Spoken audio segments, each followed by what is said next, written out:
Hey folks, this is Luke. Thought I'd share with you today 3 things that I think all creators should be doing, especially now. And while I'm doing that, I'll just kind of show this video. I've got doing a quick paint. This is the cover for Saraphina #0.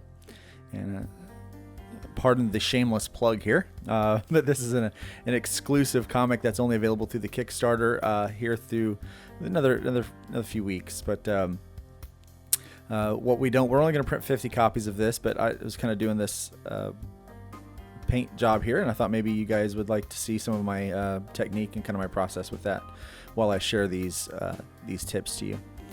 My first tip for you today is pretty simple. Create. I know it sounds kind of silly to even say that, but you'd be surprised.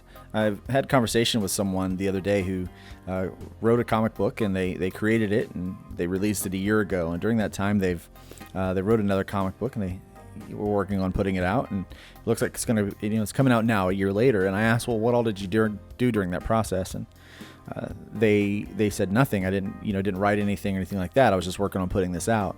And one of the things that I've kind of noticed about myself is that we have a tendency to talk a lot about doing things, but very, very few times do we actually act. And so I've kind of made it my own personal goal to get things done, and to, if I'm going to create or if I want to create, to do it. And I think everybody should do that. If you're a writer, you should write. If you're an artist, you should make art. If you're a musician, you should make music, whether that be composing or just playing other people's stuff. You should be doing that. One of the challenges is to maybe set something aside every day to do it, and to make sure that you're getting a little bit of something done all the time, so that you're constantly in that mode of creating. A little tip of what I'm doing right now is I like to take my flats and then copy each individual color, and then paste it onto its new layer, and then lock the transparency so that I can work with that freely. And then what I do is, you can see I'm taking the selection tool, and I will take the selection tool, and then I will use an airbrush, and I will airbrush in some highlight tones and some shadow tones and things like that. Once I'm done with kind of those highlights and shadows, at the end you'll notice that I'll go through and begin to do some selection, and then change the hue and saturation for shadows and highlights to really kind of make that pop. So my second piece of advice for all creators is to finish. And I know that sounds, again, just silly, but you'd be surprised the number of people that don't finish a product. They have so many unfinished pieces of work. And I get this.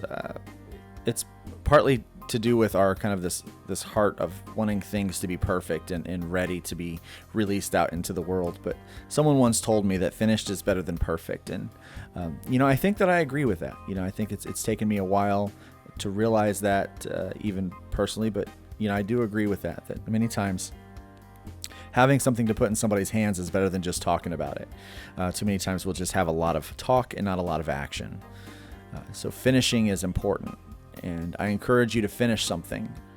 I'll often say that I'm never as happy with a page or a piece as soon as I'm done with it, and I'm never as unsatisfied with it as the next time that I look at it. And I think that we can all fall into some form of that throughout our creation, but like I said, let's create some things, and then let's finish those things so that we can actually give them to people to look at.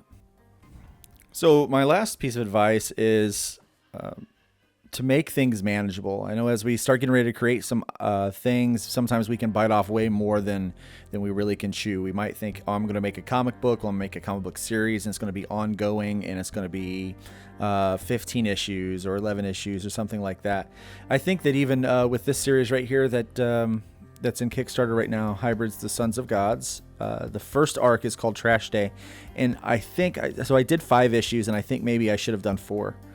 And so I think that even in those, we need to make sure that we're biting off manageable chunks, things that we can get done easily and quickly. If we're going to do a graphic novel, maybe not 300 pages, maybe try to do that in fewer pages so that we can actually finish it. So again, it just goes back to that. First we need to create, and then we need to finish. And then what can help us with that is if we break things off into manageable chunks. So think about what's something that you can realistically do. Can you do a drawing a day? Can you create a comic book in a year? Can you create 3 comic books in a year? Can you do a graphic novel a year? Or can you do, how many paintings a week or a month can you do? And so do that.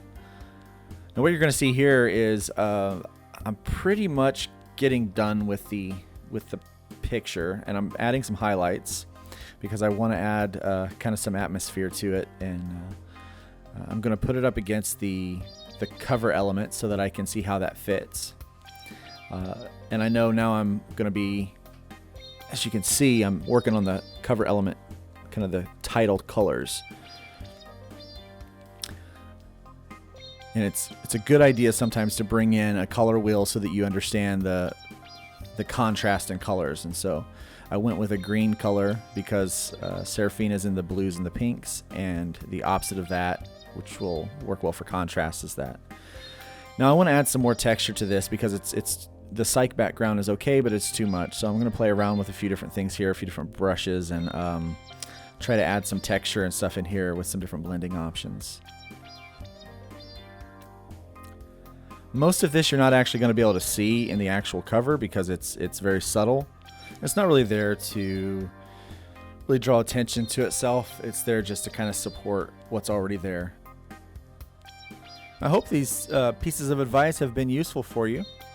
Don't forget to follow us on Twitter at Luke Stone Studio. Also find us on Facebook at Luke Stone Studios. There's also our website, lukestonestudios.com. You noticing a trend here? So thanks for watching, and I look forward to coming back to you with more pieces of advice and some more quick draw and quick paint videos.